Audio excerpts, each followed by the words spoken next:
Well, welcome to August, the Sunday of summer, the beginning of what's considered harvest season. Yesterday was an ancient Druid or Celtic holiday called Lughnasadh, or in more modern times it's called Lughnasadh, which is much easier to spell and to pronounce.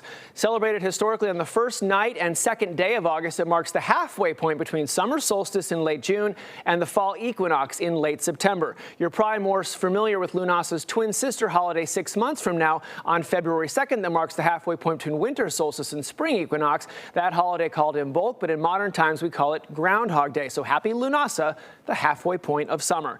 Into the viewer mailbag we go. We've had a lot of emails this summer about folks asking about hydrangeas and why they are not blooming. So let's do a deeper dive into these beautiful garden ornamental beauties. Hydrangea are popular ornamental plants grown for their large flower heads, native to Eastern Asia and the Americas. Most hydrangea are shrubs that grow about 3 to 9 feet tall, but a few varieties, mostly in Asia, can get up to 100 feet tall by actually climbing up into the trees around them. The flowers of many hydrangea act as natural pH indicators. They sport blue flowers when the soil is acidic and pink ones when the soil is alkaline. So let's talk about why hydrangeas bloom and don't bloom like we'd want them to. The first is plant location and the amount of light. They prefer a mix of sun and shade, but to ensure flowering, they need at least a few hours of sun each day. Not enough water can also be a problem in flowering. Hydrangeas prefer consistent moisture. If they're too dry, especially in hot weather, they might not bloom well. Improper pruning. Varieties of hydrangeas that bloom on old wood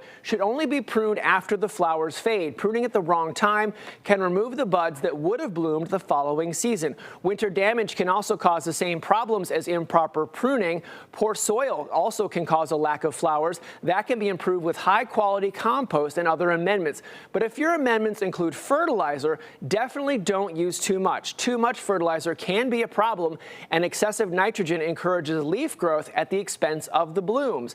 If you want blooms, you want a fertilizer that's high in phosphorus. If you've got any gardening questions, just email me here at the station, tjoyce@wgntv.com. Tell me where you live, and pics of your problem plants are always a big help as well.